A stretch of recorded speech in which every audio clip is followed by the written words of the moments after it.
শুভ সকাল বন্ধুরা। তো সকাল সকাল চলে এসেছি তোমাদের সঙ্গে।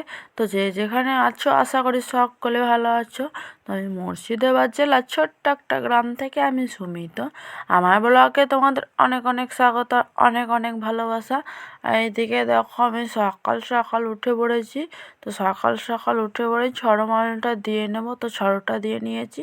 তো বালতির জলটা কিন্তু আমি কল থেকে নিয়ে নিয়েছি আমাদের, আর আমাদের কিন্তু কলেই ব্যবহার হয়। তো কলে টাটকা গরম জলটাও ওঠে। তো গরম জলে আমি একটু গোবর গুলে নিয়ে তো ছিটিয়ে দেব।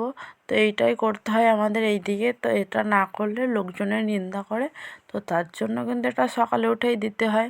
তো এটা দিতেই হবে, কিছু করার নেই। আর এদিকে দেখো আমার কিন্তু ছড়টা দেওয়া হয়ে গেল। তো এইদিকে ছড়টা দিয়ে আমি মারুলিগুলো দিয়ে নেব। তো আমি একটু লাল রং নিয়ে নিয়েছি। তো লাল রংটা অনেক দিন দিইনি, তো কীরকম লাগছে, তো তার জন্য আজকে ভাবলাম একটু লাল রং দিয়ে দিই। তো আজকে এত সুন্দর লাগছে মালটা দিয়ে, ভালোই লাগছে বেশ। আর এদিকে কিন্তু এখন আমার শাশুড়ি মারা ওঠেনি ঘুম থেকে। তো আমি ঝড়মালটা দিয়ে নেবো, তা করতে করতে কিন্তু উঠে পড়বে। তো দেখছি তো এখন আর এখনো ওঠেনি। কিন্তু আমাদের বাড়ির লোকজন কেউ ওঠেনি। তো আমি উঠে পড়েছি। তো অংশু উঠেছিল ভোরবেলায়। তো ওকে পেচ্ছাপ করিয়ে আমি আর ঘুমাইনি। তো আমি উঠে পড়েছি এইদিকে। আর এদিকে আমার শ্বশুর শাশুড়ি কেউই ওঠেনি। আর আমার শ্বশুরমশাই কিন্তু উঠেই উনি মাঠ চলে যান। তো উনি মাঠ থেকে এসে গরু ছাগল বের করা, ঝাঁট দেওয়া এইসবগুলো করে। তো আমি আজকে কিন্তু সকাল সকাল বাসি কাপড়টা ছেড়ে নিয়েছি, ঝাড়ছড়োটা দিয়ে ছেড়ে নেব। তো যাই হোক, কিন্তু আর এদিকে দেখো হরি মন্দিরটায় আমাদের এই দিকে গোয়ালঘরের দরজা, কিন্তু এই দিকটাতে গরু ভরে। তো তার জন্য এই দিকটায় গরুতে পেচ্ছাপ করে দিয়েছে। তো তার জন্য এই দিকে চলে এসেছে, একদম কাদা হয়ে গেছে। আর এইদিকে দেখো আমাদের ফুলের গাছে আজকে কিন্তু একটাও ফুল ফোটেনি। তো এই শীতকালে ফুলটাও কম ফোটে।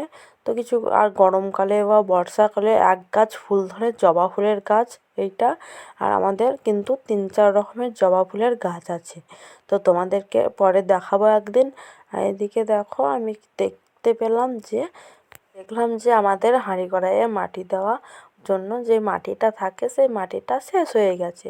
তো আমি আমার কাকি শাশুড়ি মার কাছে হাঁড়ির মাটি দেওয়ার জন্য সকালে একটু মাটি নিয়ে চলে এসেছি। তো বস্তায় আনা থাকে, তো আমি কাউকে কিছু না বলেই নিয়ে চলে এসেছি। যাই হোক, কেউ কিন্তু এখন দেখেনি, খোঁজও হয়নি। তো আমি জল দিয়ে মাটিটা ভিজিয়ে, তো আমার ওই যে ভাতের হাঁড়িটাতে আর কড়াইটাতে মাটি দেওয়া হয়েছে। আর এদিকে জলের হাঁড়িটাতেও আমি মাটি দিয়ে দেবো। তো জলের হাঁড়িটা একটু বেশিই বড়, তো একটু মাটিটাও বেশি লাগবে। আর তো এইদিকে দেখো আমার শাশুড়ি মা চলে এলো উঠে। তো আমার শাশুড়ি মা কিন্তু উঠে বাসি মুখটা ধুয়ে নেবে কলে। তো যাই হোক, আর এইদিকে আমার কিন্তু এখন অংশু ওঠেনি। হাঁড়ি কড়াইয়ে মাটি দিয়েই কিন্তু আমি একবার অংশুকে দেখে এলাম ঘরে উঠেছে কি না। তো অংশু কিন্তু এখন ওঠেনি। তো আমি এইদিকে ভাবলাম আমি ঘর দৌড়টা তো নিকিয়ে নিই। তো আমি সঙ্গে সঙ্গে বালতিটা এনে নিকিয়ে দেবো। তো আমি একটু লাল মাটিও দিয়েছি আজকে। তো মারুলি দেওয়ার সময় দিয়েছিলাম একটু, তো তখন বেশি জল ছিল না। তো আবার আমি কল থেকে জল নিয়ে এলাম গরম গরম। তো দিয়ে আর এক হাতা রং দিয়ে দিলাম লাল মাটি যেটা হয়, তো সেটা দিয়ে নিকিয়ে দেবো। তো চলো, লাল মাটিটা দেওয়ার কারণ আছে, কারণ লাল মাটিটা দিলে দেখতেও ভালো লাগে। আর এইদিকে আমাদের বাড়িতে কিন্তু অনেকগুলোই লোক রয়েছে, তো তার জন্য মাটিটা দেওয়া হয়। তো পায়ে পায়ে ধুলোবালিটাও বেশি হয়। আর আমার শ্বশুর শাশুড়ি মা কিন্তু এই দুয়ারেই ঘুমায়, আর আমরা কিন্তু যাই হোক ঘুমাই না, দিনের বেলায় থাকি।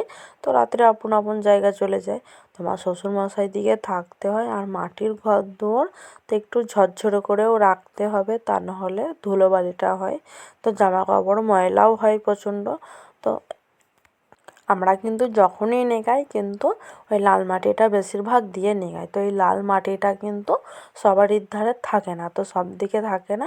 আর এই দিকে কিন্তু লাল মাটিটা সব সময়তেই পাওয়া যায়। তো শ্বশুরমশাই ও শাশুড়ি মা কিন্তু দাঁত মেজে ব্রাশটা করে চাটা করে নিয়েছে। আর এইদিকে দেখো আজকে আমি এক জায়গায় যাওয়ার আছে, তো তার জন্য তাড়াতাড়ি নিয়ে নিলাম। আর এদিকে কিন্তু অংশু চলে এলো। তো তাই তোমরা তো আগের ভিডিওয়ে দেখেছো, কিন্তু আমি এই যে পিঠে পুলির জন্য ধান সিদ্ধ করেছিলাম সেই ধানগুলো কিন্তু চাল করে নিয়েছি ধান মেশিনে ভেনে। আর এখন কিন্তু মাসের শেষে আমাদের পিঠে পুলি হয়। তো এইদিকে আজকে কিন্তু চাল কুটতে যাব একজনদের বাড়ি। তো যাই হোক সেটা করতে যেতে হবে, তো একা হয় না সেই কাজটা, তা না হলে আমার শাশুড়িমা একাই করে নিত। আর এইদিকে দেখো গিয়ে কিন্তু আমার কাজটা শেষ আজকের মতো। আর এইদিকে কিন্তু চলে এসেছি, এখন কিন্তু 9টা বা 10টা বাজে, আমার কাজটাও হয়ে গেছে। তো এদিকে দেখো চাল কুটে নেব। আর আজকের জন্য এইটুকুই। তো অনেকটা বেলাও হয়ে গেছে এই চাল কুটতে কুটতে, তো রান্না গিয়ে করব ভাবলাম, তো অনেকটা দেরি হয়ে গিয়েছে। তো এই যে ঠাকুমাগুলো এসেছে, তো ওদেরও চাল কুটতে দিতে হবে। তো আমাদের একাই কুটে কিন্তু বাড়ি যাওয়া হবে না, তো ওদের চাল আছে, ওদেরও কুটে দিতে হবে। তো আজকের জন্য এটুকুই, পরে ভিডিও আবার।